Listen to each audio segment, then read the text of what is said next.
nesse bloco a gente começa a falar do caso aí da condenação do Natan. Acompanhe. Eu não consegui ver e nem respeitei o não dela. A confissão de Natan de Siqueira Menezes confirmou o que já estava comprovado em áudio e vídeo.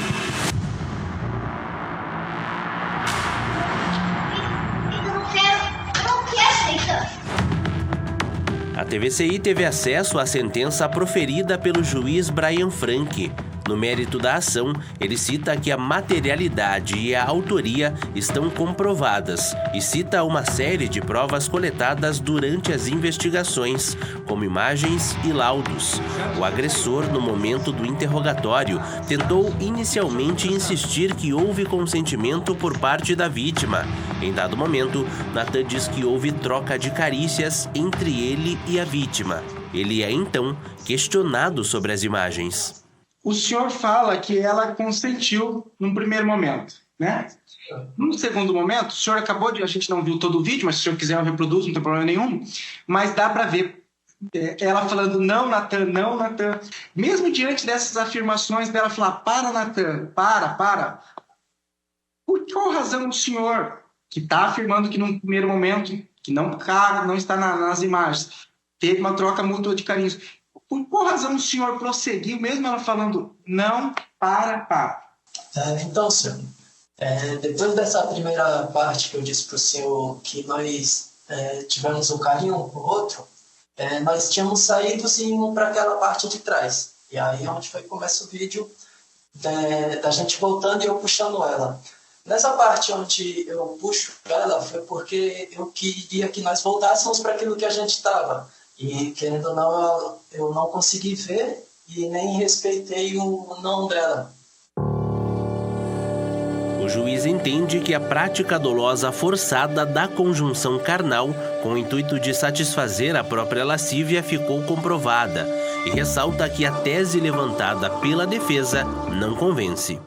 A sentença cita vários detalhes que reforçam a violência empregada pelo agressor e entende que a vítima foi vencida fisicamente, mesmo com uma resistência tanto física quanto verbal expressada, e que ela adotou uma postura pacífica no intuito de proteger a própria vida. Pelo crime hediondo que cometeu, Natan de Siqueira Menezes foi condenado a 6 anos de prisão em regime fechado e deve pagar uma multa indenizatória de R$5.000 à vítima. A notícia da condenação e da pena foi divulgada com exclusividade pela TVCI na noite de sexta-feira. A população demonstrou alívio com a sentença, mas insatisfação com o tempo de prisão determinado pela Justiça. A defesa de Natan disse estar ciente da decisão condenatória e que no momento está analisando a sentença para fim de tomar as medidas cabíveis. A assistência de acusação emitiu nota e disse avaliar a condenação como necessária e esperada e pretende recorrer para que as penas sejam mais rigorosas.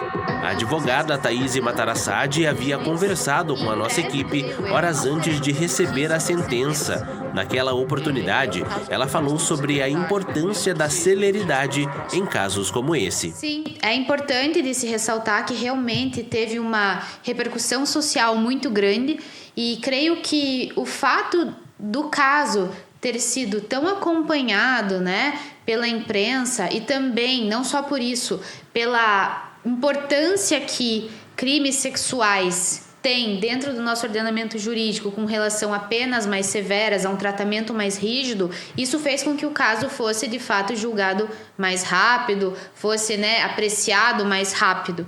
Então é importante que nós possamos observar que a sociedade precisa se sentir protegida e o judiciário tem um papel muito importante e muito relevante nessa proteção.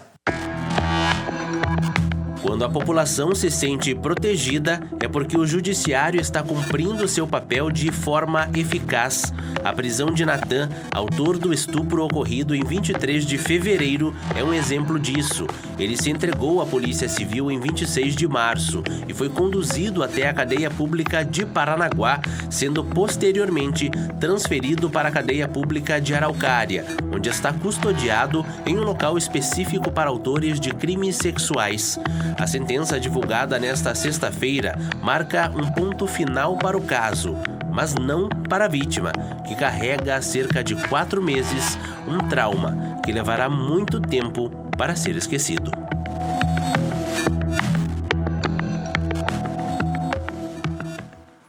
Pois é, mas a doutora Thaís já se manifestou dizendo que vai recorrer da decisão, porque nesse caso aí com essa mudança, com essa alteração que teve recentemente, o Natan vai ficar no máximo 2 anos e 4 meses preso. 5 mil reais é dinheiro de bala, né? Quer dizer, é brincadeira essa decisão, mas a decisão você tem que acatar, você não é obrigado a aceitar, e é isso que a doutora vai fazer. Ela vai recorrer porque ela quer uma pena maior, né? E a multa também lá, tal. Pelo amor, a indenização, pelo amor de Deus, né, minha gente? Daí Vamos ver com o Michel aqui, ele tem mais informações para a gente sobre esse caso. Michel trabalha com o Bruno. Boa tarde para vocês, meus queridos. Olá, Tony. Boa tarde para você, a todo mundo que nos acompanha aqui no Voz do Litoral. A gente segue repercutindo, inclusive, o depoimento do Natan, a qual a gente teve acesso de forma exclusiva. A gente acompanha agora alguns trechos na reportagem anterior, mas a gente também, Tony, vai destacar outros pontos bastante importantes do depoimento. Muitas dúvidas que até mesmo nós que estamos acompanhando este caso, a gente tinha desde o começo de toda a repercussão, desde que nós tivemos acesso a este crime aqui da cidade de Paranaguá. Primeiro, Tony, no que se diz respeito ao local onde o crime aconteceu. No depoimento, o Natan fala que observou aquele posto de combustíveis desativado, falou inclusive ali, né, usando a palavra desleixado, de acordo com o Natan. E ele acabou vendo naquele local a oportunidade de eventualmente acabar cometendo o crime. A gente vai acompanhar agora o trecho do depoimento do Natan, que ele fala o porquê que ele escolheu aquele local ali na esquina da casa de shows.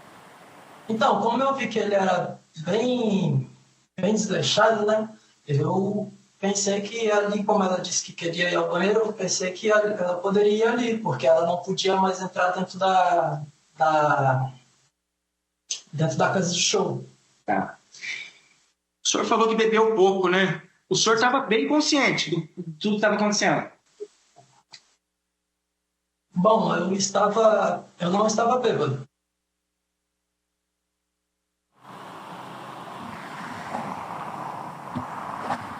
Olha só, Tony, em um outro trecho que a gente também vai repercutir agora, é perguntado para o Natan, até mesmo ali no que se diz respeito à fuga, a rota de fuga utilizada por Natan.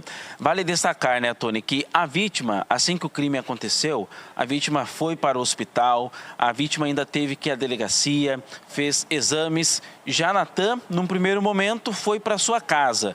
E após observar que, de fato, toda a situação ganhou repercussão, ele acabou fugindo da cidade de Paranaguá, passando por pelo menos mais 2 cidades. A gente vai acompanhar também o que o Natan diz a respeito disso.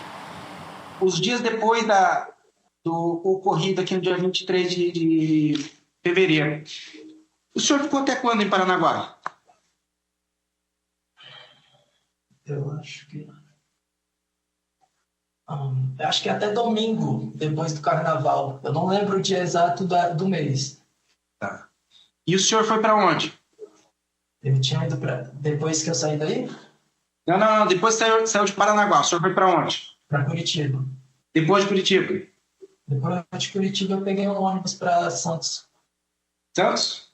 Isso. O senhor ficou aqui em Santos até quando? Só a mesma noite que eu cheguei, dali eu já saí. De Santos o senhor saiu? Sim, senhor. Tá. Santos, por que o senhor foi para Santos? Então, eu saí porque eu não tinha para onde ir. Então, eu só Eu cheguei em Santos porque foi o primeiro lugar que pensei e depois fiquei em trânsito. Não, mas por que Santos, por exemplo? Por que não São Paulo? Por que não Rio de Janeiro? Por que Santos? Porque lá eu poderia deixar minhas coisas. Ah, mas o que o senhor tinha lá? Tem parente? Não tem parente? Tem amigo? Não tem amigo? Eu tenho parentes lá. Quem é que o senhor tem lá? Eu tenho meus pais. Tá. Depois de Santos, o senhor fica quantos dias lá em Santos? Um dia, né? O senhor falou, né? Foi a mesma noite. O senhor foi para onde? O quê? Depois de lá? Depois de Santos. Depois de Santos eu fiquei em trânsito. Para onde o senhor ficou em trânsito? Eu fui primeiramente para o Maranhão.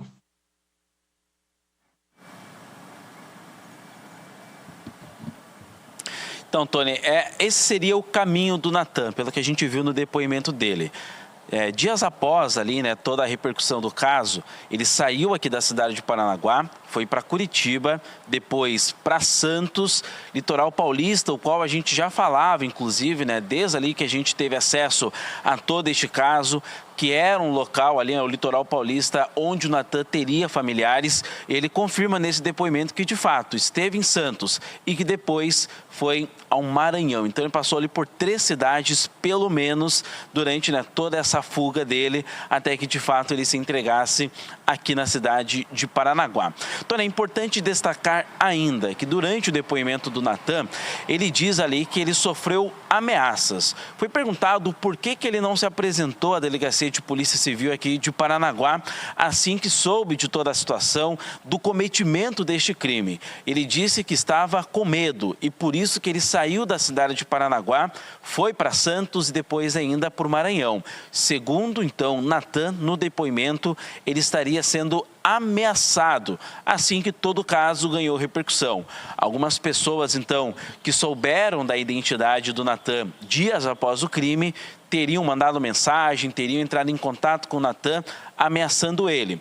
Ele, inclusive, é questionado durante esse depoimento o porquê que, então, ele não procurou a delegacia de polícia civil para relatar, por que ele não procurou até mesmo equipes de polícia militar, por exemplo, para relatar essas supostas ameaças que ele estava sofrendo. E ele não soube responder. Acabou confirmando que, de fato, utilizou essa rota de fuga, passou por todas essas cidades antes de se entregar. Tony. É meio enrolado esse depoimento dele, né? Vamos falar a verdade. Ponto número 1. Quem que bancou essas viagens aí? Como é que ele tinha? Ele tinha dinheiro? Ah, ele trabalhava aí na Costeira, se não me engano, tal, né? Ele recebia lá do trabalho dele R$2.000 por mês, mas era suficiente, ele tinha esse dinheiro para ele fazer essas viagens todas, né? E é estranho tudo isso. Se ele foi ameaçado de morte, que seja verdade o que ele está falando, é porque cometeu alguma coisa errada, né? Muito errada. Mas se ele tivesse se entregado aqui, dava na mesma, que a polícia daqui teria a obrigação de protegê-lo e iria protegê-lo, né? Porque é assim que funciona o nosso sistema. É tudo meio enrolado. Outra coisa, Michel, ele fala ali que ele passou pelo posto desativado e ele percebeu ali. Então, o que faz a gente tentar entender de alguma maneira que ele já tinha premeditado alguma coisa, né? Quer dizer, tudo que aconteceu, o vídeo, ele é esclarecedor. Ele não deixa a menor dúvida de tudo o que aconteceu e que a menina foi obrigada por ele a fazer o que fez. Quer dizer, tudo, enfim, eu acho a pena muito branda, acho tudo errado, está tudo errado no meu ponto de vista e de muita gente que eu acompanhei durante todo esse final de semana, viu, Michel? Agora a doutora Thaís vai recorrer. Vamos ver o que é que vai acontecer.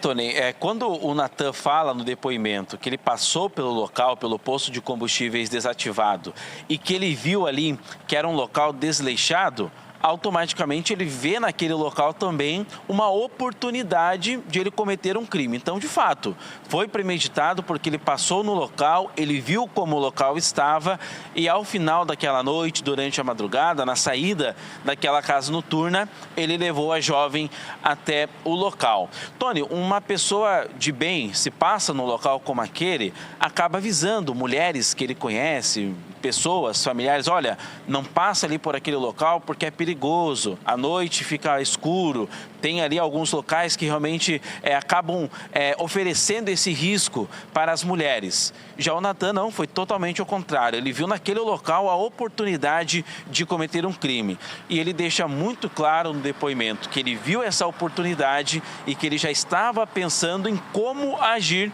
no final daquela noite, durante a madrugada. Realmente é um depoimento meio enrolado, até mesmo ali por algumas contradições que o Natan acaba entregando ali à justiça, mas muito esclarecedor até mesmo já na vontade, realmente ali já em ter premeditado toda essa situação que infelizmente acabou aí afetando em muito a vida de uma jovem. O nome disso é mente criminosa, né? Não adianta enrolar, é mente criminosa, é o que esse guri tem. E ele acabou cometendo um crime bárbaro que talvez aumente a pena. Vamos ver se a doutora vai conseguir aumentar essa pena. Por enquanto ele está lá fechadinho, né? Por enquanto ele pode, de repente, por bom comportamento, daqui a 2 anos e 4 meses sair de lá. Mas, enfim, nós vamos, claro, continuar acompanhando jornalisticamente, que é o nosso caso aqui, né, Michel? Tony, com certeza, a gente continua acompanhando este caso, nós que estamos neste caso desde os primeiros dias, assim que a gente teve acesso diretamente com a Polícia Civil, das primeiras informações, aqui na TVCI a gente acompanhou passo a passo das investigações, a gente trouxe muitas reportagens por aqui, cada dia mais entregando detalhes até mesmo para a população, não só na vontade de noticiar, mas também fazer com que de fato o Natan fosse preso. Ele foi preso, teve já agora todo o seu julgamento, ele recebeu essa pena que, como a gente acaba falando aqui no nosso olhar, né, no nosso mero entendimento, até mesmo na nossa vontade, é uma pena muito branda, até mesmo, né, da forma como o crime aconteceu, mas a gente continua acompanhando este caso e é claro que qualquer novidade a gente vai trazer por aqui. Michel, obrigado, bom trabalho aí para vocês. Acompanhamos todos os momentos, inclusive no dia que ele foi preso. Só a TVCI estava lá na Delegacia Cidadã, se não me engano, foi o Pierre que estava lá, né? Se não me engano, era o Pierre Andrade que estava lá na delegacia e a gente trouxe aqui em primeira mão, desde o primeiro passo, tudo o que aconteceu. A história toda e a condenação é tudo muito estranho, mas vamos aguardar.